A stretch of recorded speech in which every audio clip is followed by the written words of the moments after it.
আসসালামু আলাইকুম ফ্রেন্ডস, কেমন আছেন সকলেই?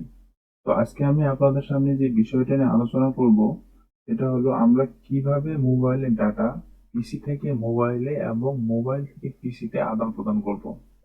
তো ডাটা আদান প্রদান করার মাধ্যম হলো দুইটা। আমরা জানি প্রথমত কেবল দিয়ে, আরেকটা হলো কেবল ছাড়া। তো কেবল দিয়ে কিভাবে ডাটা আদান প্রদান করতে হয় এটা আমরা ম্যাক্সিমাম সকলেই জানি। তো কেবল ছাড়া কিভাবে ডাটা আদান প্রদান করতে হয় এটা আমরা জানি না।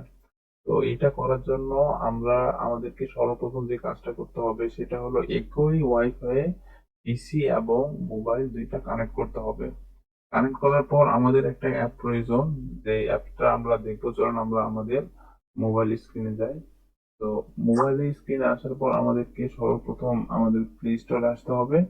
প্লে স্টোরে আসার পর এখানে শেয়ার মি একটা সফটওয়্যার আছে, এটা আমাদেরকে জাস্ট ইনস্টল করতে হবে।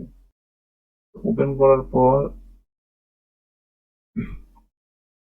এরকম একটা ইন্টারফেস আসবে। এখানে জাস্ট উপরে যে থ্রি ডট মেনুটা আছে এটাকে জাস্ট আপনার ক্লিক করতে হবে। ক্লিক করার পর এই দেখেন অনেকগুলো অপশন আছে, আমাদের করতে হবে কি শেয়ার টু পিসি, যেহেতু আমরা পিসি তে শেয়ার করবো ডাটা। হ্যাঁ, তো শেয়ার টু পিসি করলাম। পিসি করার পর এই যে দেখেন এখানে আমাদেরকে জাস্ট স্টার্ট করতে হবে। স্টার্ট করার পর এই যে দেখেন পোর্টেবল নট সিকিউর যে চেক মার্কটা আছে প্রথমটা, এটাকে আমাদেরকে চেক মার্ক দিতে হবে এবং ওকে করতে হবে। ওকে করার পর আপনার যে সফটওয়্যার গুলো বা যে অপশন গুলো আপনার সরি যে ডাটা গুলো আপনার যেখানে আছে, আপনি যেখান থেকে ডাটা আদান প্রদান করবেন এখান থেকে আপনি, আপনার যদি এইচডি কার্ড থাকে তাহলে এইচডি কার্ড সিলেক্ট করবেন। আর যদি ইন্টারনাল স্টোর থাকে তাহলে ইন্টারনাল স্টোর সিলেক্ট করবেন। আমার সিলেক্ট করার সঙ্গে সঙ্গে দেখেন আপনার সামনে একটা আইপি অ্যাড্রেস আসছে। আপনাকে জাস্ট করতে হবে কি, কারণ আমরা পিসি স্ক্রিনে আসার পর আমরা দিস পিসি অপশনটা ওপেন করলাম।